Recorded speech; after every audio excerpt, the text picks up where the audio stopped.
ibijanye no gukura mu buntu no mu bukirisu. Ikiganiro c'indwi. Mbanze nidondore, nitwa Padiri Emmanuel Ndayegamiye, aho mperereye ubu ndi muri Canada guhera 2014. Nigisha mw'ishure ry'abigenga kandi nkabandanya umwuga wanje w'ubusaserdoti. Mu kigabane ca mbere twazirikana ivyerekeye akarangamutima.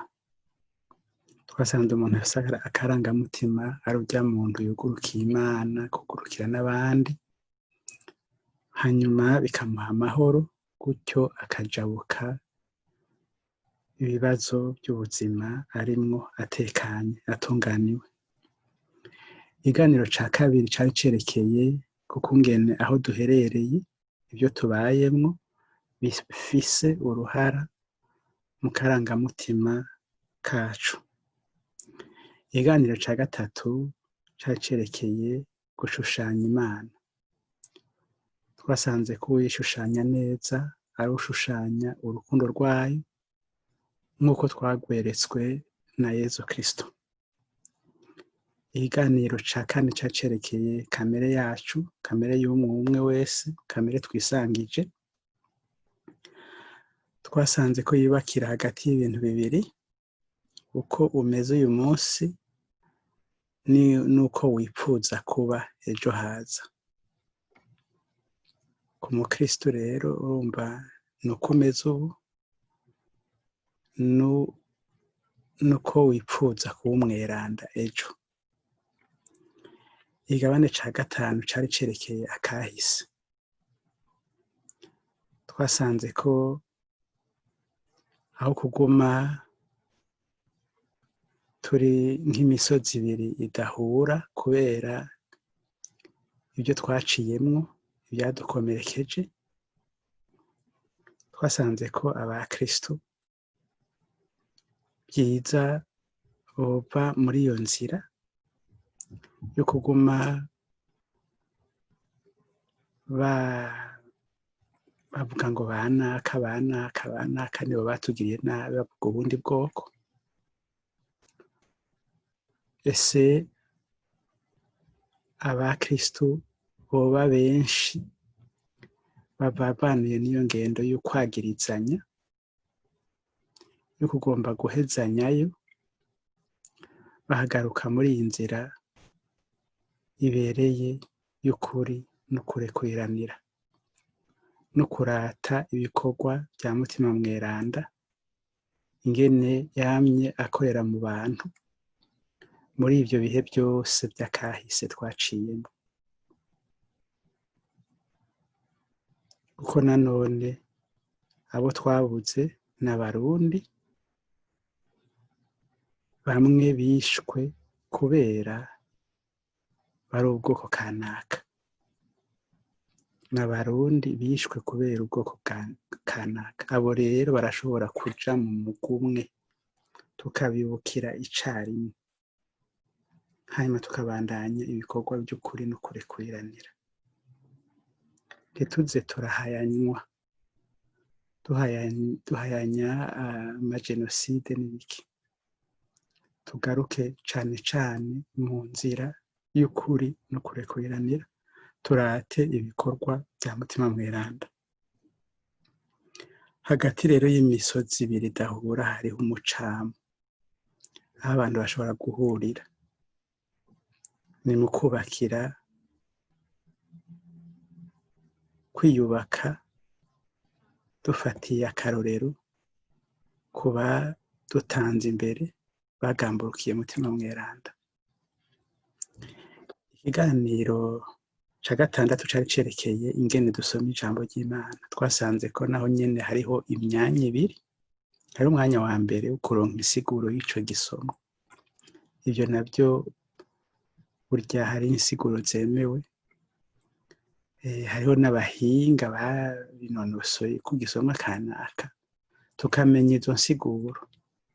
Umwanya wa kabiri ni umwanya wo gutegera, ni ukuvuga kugurukira umutima mweranda kugira ngo adusigure atubwire ico izo nsiguro zivuga mu buzima bwacu n'ibibazo turimwo uyu munsi. Ikiganiro c'indwi cerekeye ibijanye no gukura mu buntu no mu bukirisu.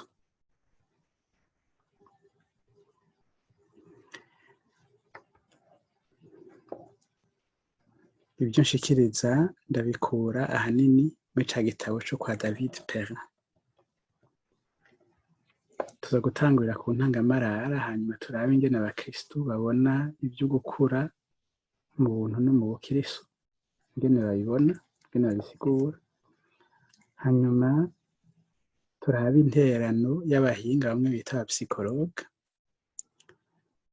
turabe inzira zibiri, zimwe inzira ya mbere y'ubunywanyi n'Imana, ni ukuvuga bimwe bita mu rurimi rw'igifaransa la vie mystique, nk'inzira yo gukura mu buntu no mu bukirisu, n'iyindi nzira bita ascetisme, nayo nyene inzira yo gukura mu buntu no mu bukirisu niba uri umukirisu. Hanyuma bwa gatanu tuza kuraba urugendo rurimwo intambwe zitatu Mweranda Jean de la Croix yatweretse kugira ngo twinjire mu bunywanyi n'Imana, hanyuma duce dusozera. Intumbero ya kino kiganiro ni kurabira hamwe ivyaba na bariya bavuga ku vyerekeye gukura mu buntu no mu bukirisu.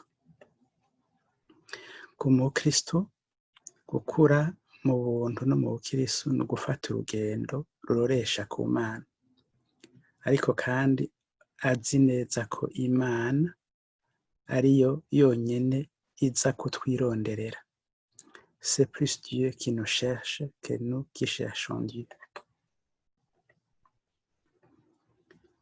Abahinga bavuga ko, bamwe bita abapsikologe, bavuga ko umuntu agizwe n'umubiri n'umutima. Gukura mu buntu no mu bukristo no gukura muri izo mpande zose rero. Umukristo agaca yongera ati gukura muri izo mpande zose ni ugukura wugurukiye abandi, croissance des personnes en communauté. Ico gituma burya bavuga imibaniro kristo ni ikintu gihambaye. Hanyuma uko kugurukira abandi bijana no kubitangira, don de soi, ufatiye ku karorero ka Yezu Kristo. Abapsikologe barafise uruhara runini, bafasha gutegera neza kamere yawe, réfléchir sur son identité, no kuvuga mu majambo yawe akahise k'ubuzima bwawe, formuler son histoire de vie. Barafasha kandi guhindura umuntu, guhindura ingene wahora ubona ibintu. Wahora ubibona uko, bashobora gufasha ugasanga usigaye ubibona ukundi. Hanyuma barafasha kandi kwirengera, ugasanga ikibazo wari wafashe ko ari ikibazo kigoye kwitura, baragufasha ugasanga urajabutse ibyo bintu.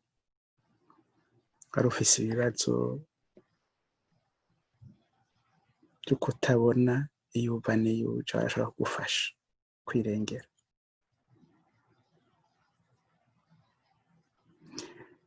Hanyuma barashobora kugufasha gutandukanya akarangamutima gashobora kugufasha n'akandi kadashobora kugufasha, une bonne et une mauvaise spiritualité. Hariho kandi izindi nzira zibiri zifasha gukura mu buntu no mu bukirisu. Iya mbere ni kunywana n'Imana, imwe bita vie mystique. Kunywana n'Imana ni kuba mu nema y'Imana. Mu gifaransa bavuga présence continue intime de Dieu, une présence agissante dans la vie d'une personne quotidiennement. Ku munsi kumva ko ufise inema y'Imana, inkomezi zivuye ku Mana. Iyindi nzira ni iyo kwibabaza. Ibyo ni iby'abakristo nibyo n'abatari abakristo. Uwibabaza atora hagati n'ingingo afata agira ati singuma muri ibi bintu ndimwe. Afise umuco nk'akarorero kugira ati ubuzima nyabuzima ni ukwamana amahoro. Dufate nk'abakunda kurondera amahoro menshi mu buzima bwabo, agaca atangura urugendo rwo kwibabaza kugira ngo aronke amahoro, atunganirwe, abe hatekanye. Umukristo wewe yibabaza, umuco wiwe ni umuco wa Yezu Kristo. Inzira ni ya yindi Yezu Kristo yatweretse. Yabayeho gute? Yabayeho agira neza ahaciye hose. Umukristo yibabaza kugira ngo ashobore kugenda ahwahutse ya nzira ya Yezu Kristo. Izo nzira zibiri, ubunywanyi n'Imana no kwibabaza, birafasha kujabuka ibibazo by'ubuzima. Umweranda Jean de la Croix aratubwira ingene dushobora gufata urugendo rudushikana mu bunywanyi n'Imana, ariko gukura mu buntu no mu bukiriso. Intambwe ya mbere y'urwo rugendo ngo abagitangura urwo rugendo bitangurana no kwigaya, kwanka kuguma mu gicumuro kanaka. Ndahevye kuguma muri urugwanko rwanaka. Ndahevye kubona abandi ko ari abantu babi. Ndahevye guha agaciro iby'amoko. Ndahevye kubiha agaciro. Hanyuma umuntu ari muri atanga urwo rugendo akumva inkomezi zo guhinduka, akabyiyumvamo. Hanyuma agaheba iby'ukwihagararako n'ukwanga gutsindwa, agashira imbere kuba mu nema y'Imana. Iyo ntambwe ya mbere ayita ipurgatori, voie purgatoire, gutyorogwa. Kwigaya, kumva inkomezi zo guhinduka, ibyo kwihagararako bigahera. Kuguma mu gapati bigahera. Aho butanguye gutyorogwa.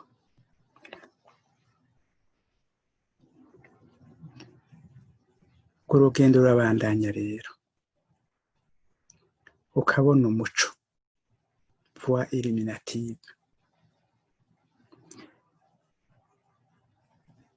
Kubona umuco birimwo ibimenyetso bitatu by'umuntu ariko arabona umuco. Ni umuntu ataba agisenga avuga amajambo.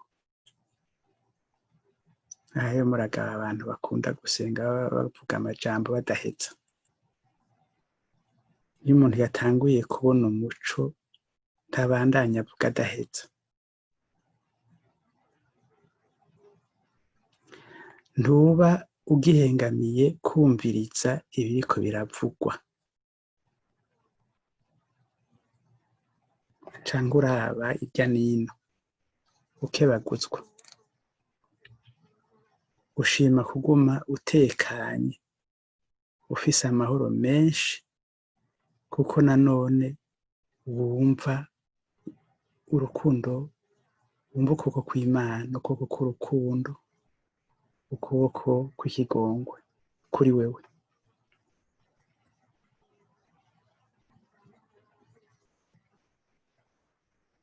Uwo ni umwanya umwe.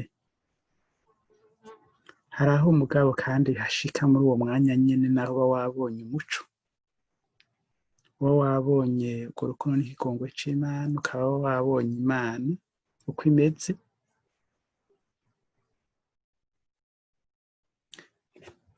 ugasubira ukagaruka mu mwijima, ico bita dark night, ukanka uwo muco, ukawuhunga. Ni harya ngo ubona ubuwe gito bwawe ingene buteye ubwoba. On se sent si impur et misérable. Nk'uko womenga Imana ntiyoshobora kukwakira uko umeze. Hanyuma nawe nyene ugahava ukanka Imana, ukanka gukirurutsa umutima werekeza Imana, ugashima kuguma wunamye, wanka guhuza amaso n'Imana.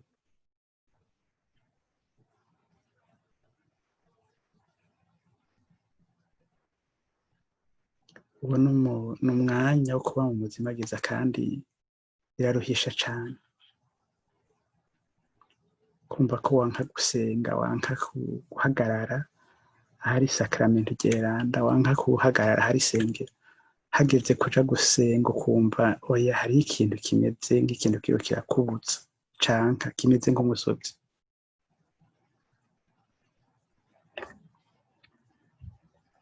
Nta muntu n'umwe adaca muri iyo myanya ibiri. Umwanya umwe ukumva urwo rukundo rw'Imana, ukumva uwo muco, uwundi mwanya kubera ubube gito urimwo ugasanga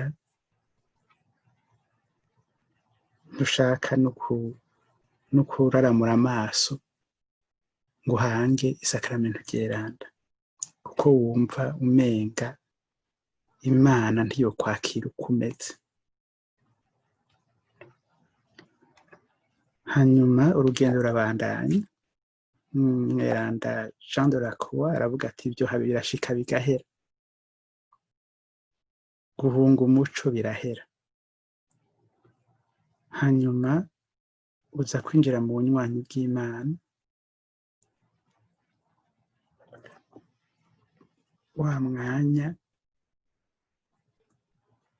utanguye kwakira urukundo n'ikigongwe cayo, kandi uzi neza ingene umeze, ukumva ko Mukama yakurekuriye naho umeze kwa kundi, naho umeze uko nyene, nuko umeze n'ibicumuro uko bingana kose, ukumva ko Mukama yakurekuriye, yakubabariye. Hariho abandi babivuga bati nkajya uriko urahereza inkuka y'imisa, ugafata ibyo byose byakubuza kuja gusaba ikigongwe canke iby'urwanko, ibintu byose by'ibicumuro warimo ukabigira uti ibi nibyo Mukama yandekuriye, ugaca ubishira mu maraso ya Yezu Kristo mu nkuka y'imisa. Hanyuma ukakira, mu gusangira ukakira ico kigongwe c'Imana, urwo rukundo rw'Imana, mugasezerana hakurya ko umugabo n'umugore, ndakwemereye kukwihebera, ndakwemereye gushushanya urukundo rwawe mu vyiyumviro, mu ngenda yanje, ubuzima bwanje bwose.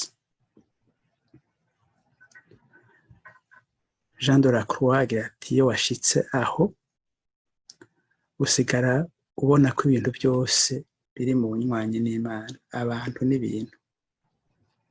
None iryo shusho ngaho mubona hepfo ni nk'uko umenga ibintu byose bisubiye kumera ukundi gusha, kuvuka ukundi gusha, mu mazi no mu mutima mweranda, ibintu byose bigasubira kuba bitoto, ukabona urukundo rw'Imana muri wewe no mu bigukikuje, kumva wogomba kuririmba no kuja kugwamunda abantu bose.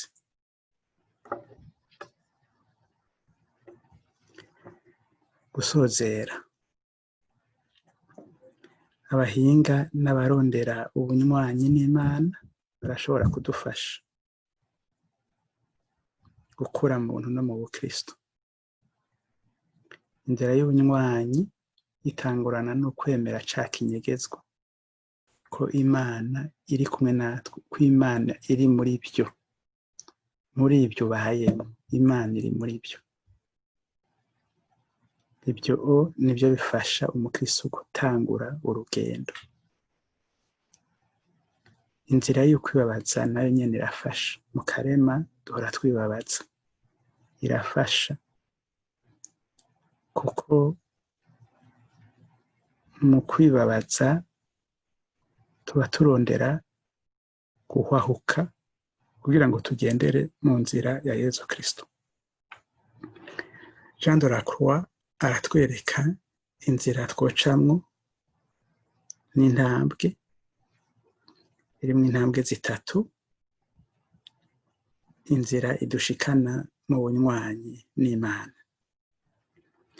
Ikiganiro kigira ndwi kigarukiye ngaha. Umukama abahezagire.